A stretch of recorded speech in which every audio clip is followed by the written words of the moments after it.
Hey, thanks for whacking on that thumbnail. This weekend I saw The Visit starring Ed Oxenbould and Olivia DeJonge. And guys, this is with a K review. I'm Victor. And you know what? M. Night Shyamalan wants to do a trilogy with Avatar: The Last Airbender. He wants to do it with a K review. It's VIC? No, it's with a K. Oh. So a few months ago, I did see trailers for this movie, and honest to God, I thought that this movie was going to be some type of joke. I honestly thought it was a joke. When all the trailers, I thought it was a joke, and then I saw it was directed by M. Night Shyamalan. I was like, yep, there's the joke. Because when you look at his last couple of movies and how they went, they were just absolutely terrible. I mean, The Happening had some of the worst dialogue ever, and The Last Airbender, he's lucky the anime crowd did not burn his house down. I'm serious. But with this new movie, M. Night Shyamalan has actually sort of, maybe redeemed himself. Don't worry, I'm going to explain. The basic plot of this movie has Becca and Tyler, and they decide they want to go see their grandparents who they've never seen before because their mother 15 years ago had a big fight with them and she doesn't want to talk to them anymore. So Becca takes along her camera and she wants to document the entire thing, and she also has a hidden meaning why she's doing it, for the mother, but I won't give that away because it's actually really important to the story. Now, like a lot of found footage movies, there's always those little stupid things that happen in the movie. There's like static in the movie, or like the camera runs out of batteries, or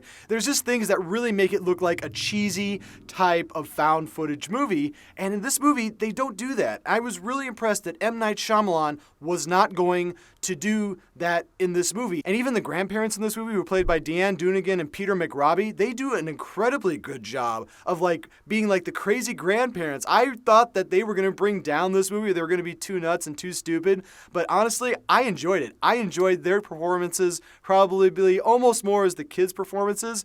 But there's one thing I want to say about this entire movie. It was actually produced and financed almost completely by M. Night Shyamalan. And really, everybody thinks that M. Night Shyamalan has lost his touch. He made this movie on his own dime, which I kind of have to respect him for that because I can't make any movie on my own dime. And it's totally understandable that people don't want to go see this movie because, all of his other garbage movies that he's made. But I walked out of this movie enjoying it a lot because I realized that this movie is really an homage to the 70s and 80s thriller movies, from the way the title cards are done for each day, the way the twist is at the end. Just so many things in this movie that are done just like those 80s horror movies, and he puts his own little twist on it, and it may be a twist that you can see, but I just really enjoyed it. So I'm going to have to give The Visit a 3.5K, but I decided, since M. Night Shyamalan produced it, he did so many things with this movie that actually did scare me. And there was one part in the end where I did go, "Oh, that's nasty." And it's not that scene that actually gives it the 4K review, but it's the way that all these characters are in the movie, is that